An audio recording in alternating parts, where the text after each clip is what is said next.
Halo, salam sejahtera untuk kita semua. Kembali lagi dengan saya Charlie Titus Riko Rupiasa dari Universitas Citra Bangsa. Di video kali ini saya akan membagikan sedikit materi dari kimia medisinal. Baik, untuk materi yang pertama yaitu apa itu kimia medisinal dan pentingnya kimia medisinal dalam penemuan obat baru.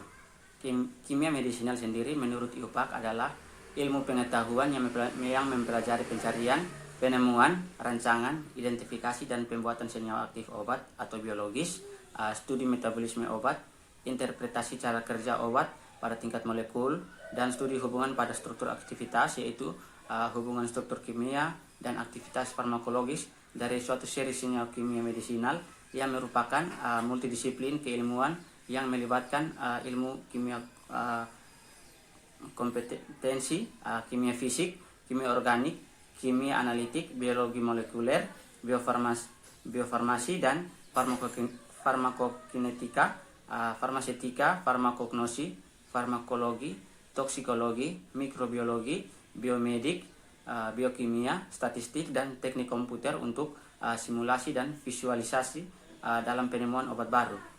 Pengujian berbagai aspek yaitu ada uji kimia, fisika, aktivitas toksisitas, farmakokinetik, farmakodinamis, dan uji klinis untuk menetapkan senyawa obat. Disinilah peran penting kimia medisinal yang menyaring tumbuh-tumbuhan dan ramuan obat agar memenuhi persyaratan sebagai obat. Yang kedua yaitu mekanisme kerja obat dengan reseptor sehingga dapat bekerja secara agonis dan antagonis. Obat yang bekerja agonis mengandung neurotransmitter yang sama dengan yang dihasilkan oleh tubuh sehingga saat berikatan dengan reseptor obat menyebabkan efek atau bekerja sesuai dengan kerja neurotransmitter pada tubuh. Obat juga ada yang bekerja antagonis yaitu kerjanya menghambat neurotransmitter yang dihasilkan oleh tubuh agar tidak berikatan dengan reseptor dan kerjanya berlawanan dengan neurotransmitter tubuh. Yang berikut yang ketiga, pengaruh sifat fisikokimia pada sediaan farmasi. Sediaan farmasi merupakan senyawa kimia yang mempunyai karakteristik fisikokimia yang berhubungan dengan efek farmakologis. Perubahan karakteristik dari fisikokimia dapat menyebabkan perubahan fisikokimia dan farmakodinamika suatu senyawa. Yang berikut yaitu yang keempat yaitu interaksi obat dengan adanya obat lain ataupun nutrisi pada mekanisme farmakokinetika maupun farmakodinamika. Jadi baik untuk interaksi obat dengan obat lain pada aspek farmakokinetik dapat terjadi pada beberapa tahap meliputi absorpsi, distribusi, metabolisme dan ekskresi. Interaksi dapat terjadi dalam hal pengaruh metabolisme obat di hati, yaitu menghambat atau meningkatkan atau pada pergeseran ikatan obat dengan protein plasma. Interaksi obat dengan obat pada aspek farmakokinetika adalah interaksi di mana efek suatu obat diubah oleh obat lain pada tempat aksi. Hal ini dapat terjadi akibat kompetisi pada reseptor yang sama atau interaksi obat pada sistem fisiologi yang sama.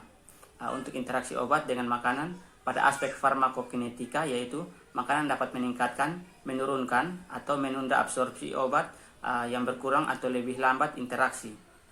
Obat makanan pada aspek farmakodinamika yaitu makanan dapat membuat pelepasan lebih banyak neurotransmitter atau sebaliknya menurunkan pelepasan neurotransmitter.